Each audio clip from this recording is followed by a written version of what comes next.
kita langsung mulai saja Bu ya. Bismillahirrahmanirrahim. Assalamualaikum warahmatullahi wabarakatuh. Pertama-tama marilah kita panjatkan puji syukur kehadirat Allah Subhanahu wa taala yang mana di pagi hari ini kita banyak diberikan kenikmatan ya. Salah satunya adalah nikmat sehat, nikmat sempat, nikmat bisa bertemu kembali di pertemuan kelompok di bulan September ini. Yang kedua kalinya selawat serta salam marilah kita selalu haturkan pada junjungan kita Nabi besar Nabi Muhammad sallallahu alaihi wasallam. Kemudian selamat datang ibu-ibu di pertemuan kelompok ini.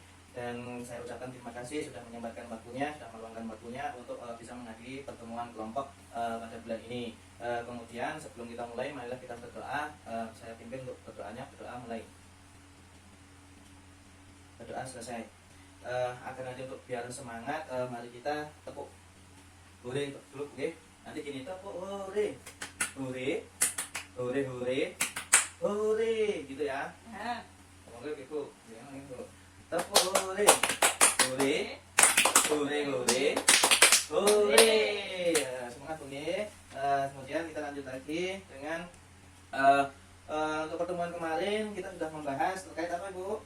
Pertemuan yang kemarin kita sudah membahas terkait status gizi, oke? Status gizi, kebutuhan gizi itu tergantung pada piring yang di rumah, ya. Kita sekilas membahas gizi tentang anak kita yang ada di rumah. Kemudian untuk pertemuan kali ini nanti akan saya sampaikan kita belajar tentang kesakitan pada anak yang menyebabkan gangguan gizi dan cara mencegah serta menanggulanginya. Untuk ibu-ibu status gizi itu sangat penting ya, sangat penting bagi anak kita biar nanti anak kita tidak mudah terserang penyakit. Coba ibu-ibu sebutkan penyakit apa yang pernah dialami anak-anak. Monggo masukkan Ibu Tia, kalian Ibu Siti, monggo silahkan disebutkan penyakit apa yang pernah terjadi pada anak-anak. Monggo Ibu Tia, sebutin penyakit apa? Terus apa lagi? Demam, terus kemudian keatingan, terima kasih atas jawabannya, benar Bu. Kemudian apakah anak pernah mengalami diare? Benar. Kemudian apakah anak pernah mengalami cacingan? Benar. Apakah anak pernah terkena malaria? Khusus untuk anak yang endemik malaria, pernah ya? Nah, di sini saya membawa bagan tentang status gizi ya. Nah, di sini ada bahkan status gizi melawan infeksi. Nah, apa ini fungsinya? Status gizi sangat penting bagi anak agar tidak terkena infeksi. Anak yang sering sakit, pertumbuhannya akan terganggu karena gizi dalam tubuh yang semestinya digunakan untuk tumbuh dan berkembang anak digunakan untuk melawan penyakit. Anak pun berisiko tumbuh menjadi anak yang tidak sehat, tidak cerdas, dan tidak tumbuh tinggi sesuai umurnya. Maka dari itu gizi pada anak harus diperhatikan Bu ya. Itu bahkan antara status gizi melawan infeksi. Paham Bu ya?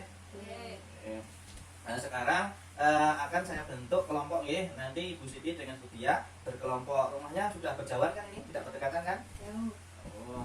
Nah, Ibu Tia dan Ibu Siti silahkan diceritakan terkait pengalaman sakit diare pada anak. Monggo Ibu Tia dulu atau Ibu Siti dulu, monggo silahkan. Secara singkat saja ya. Diare anak makan yang tidak sehat. Ya, terus Ibu Siti untuk anaknya pengalaman sakit diare? Sakit diare karena kebersihannya kurang. Begitu kurang bersih. Kurang bersih. Kurang menjaga kebersihan ya. Baik, bagus. Terima kasih ya atas jawabannya. Kemudian menurut Ibu, apa yang menyebabkan anak terkena diare? Karena kemasukan kuman. Terus apa boleh? Terus Kemudian monggo silakan. Menurut Ibu apa yang menyebabkan anak terkena diare? Karena mengkonsumsi makanan yang ada kumannya. Kemudian bagaimana Ibu tahu kalau anak terkena diare? Monggo sebutkan. BAB yang lebih dari 3 dalam 1 jam. 3 kali ya? 3 kali. 3 kali dalam sehari. Terus kemudian apa yang Ibu lakukan jika anak diare? Monggo. Diobati. Diobati. Untuk pertolongan pertamanya apa Bu? kasih kemarin. Oralit. Oh ya, betul sekali, dikasih oralit. Kemudian kalau sampai nanti tidak sembuh-sembuh, daerahnya masih mancur terus, masih mencret terus, harus segera dibawa ke rumah sakit atau puskesmas gitu Bu ya. Kemudian apa yang terjadi jika diare tidak diobati? Anak kekurangan cairan dan makin lama makin panas. Oh ya, anak tersebut akan lemas dan mungkin akan bisa mengakibatkan kematian gitu Bu ya.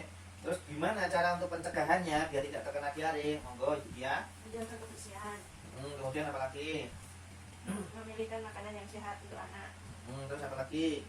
Bu Siti mungkin ada lagi. Memberikan makanan anak yang mengandung gizi yang bisa mencegah kuman. Oh, gitu nggih. Terima kasih atas jawabannya nggih, Bu Dian dan Ibu Siti. Terkait tentang penyakit diare dan pencegahannya nggih. Ini akan saya melihat. Cepat, cegah, dan atasi diare. Halo friend, kenali penyakit diare yuk. Apa itu diare? Diare adalah buang air besar dengan konsistensi cair atau biasa disebut mecet sebanyak 3 kali atau lebih dalam 1 hari. Tanda kita terkena diare yaitu 1. BAB cair lebih dari 4 kali. 2. Sakit perut. 3. Demam. 4. Tidak nafsu makan. 5. Dehidrasi. 6. Mual dan muntah. Diare disebabkan oleh kuman yang masuk ke perut kita jika kita tidak menjaga kebersihan. Hati-hati, bisa sakit diare. Ingat ya, kuman dan bakteri itu ada di mana-mana loh. Tubuhnya yang sangat kecil dan tidak bisa dilihat oleh mata. Dia ada di benda-benda yang kita sentuh saat bermain atau saat melakukan kegiatan di sekolah. Kuman dan bakteri itu akan menempel di tangan kita, lalu pindah ke makanan yang kita makan, pindah ke mata atau hidung yang kita sentuh, ataupun pindah ke orang lain saat kita bersalaman.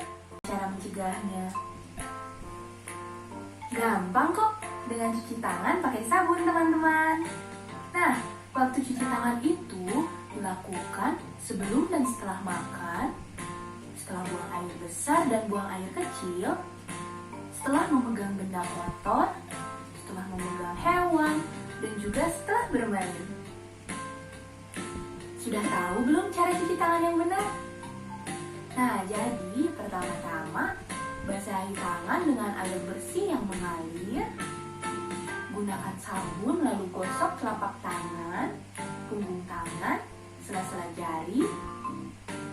Bersihkan juga ujung jari dengan posisi mengunci ataupun tisu. Yuhu, sekarang teman-teman sudah bersih dan sehat. Ayo cegah diare, tangan bersih, kuman pergi.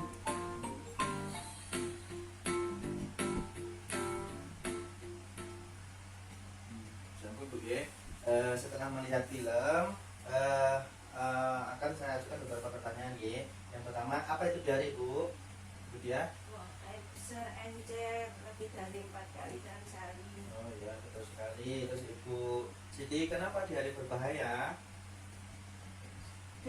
Malah bikin dehidrasi. Oh ya, kemudian apa yang harus dilakukan jika anak diare, Bu Dia? Diberi oralit atau dibawa ke rumah sakit terdekat. Nah, kemudian bagaimana cara pencegahannya? Minum obat. Pertama, pertolongan pertamanya diberikan oralit terlebih dahulu. Kemudian kalau memang belum sembuh, baru nanti dibawa ke puskesmas atau rumah sakit. Itu Bu nggih. Terima kasih Bu atas jawabannya. Kemudian ini akan saya tunjukkan bahkan terkait cara mengenal diare dan pencegahannya nggih. Diare adalah seperti tadi, buang air besar atau BPNTR atau berupa air saja dan terjadi lebih dari 3 kali dalam sehari. Kemudian teruskan ASI dan MPASI ketika anak diare. Berikan oralit atau cairan setiap anak berakhir dan tablet zinc sesuai dosis. Segera bawa ke fasilitas kesehatan jika diare semakin parah. Itu mungkin. Kemudian cara pencegahan diare dengan memperhatikan gizi anak, menjaga kebersihan, peralatan makan dan minum air yang sudah dimasak sehingga mendidih, serta menjaga kebersihan diri dan lingkungan. Nah, itu semua tabel terkait diare dan pencegahannya. Bisa dipahami Bu nggih? Penjelasan untuk sesi kali ini kurang lebihnya saya mohon maaf bila ada salah, bila terkait hidayah. Wassalamualaikum warahmatullahi wabarakatuh. Waalaikumsalam.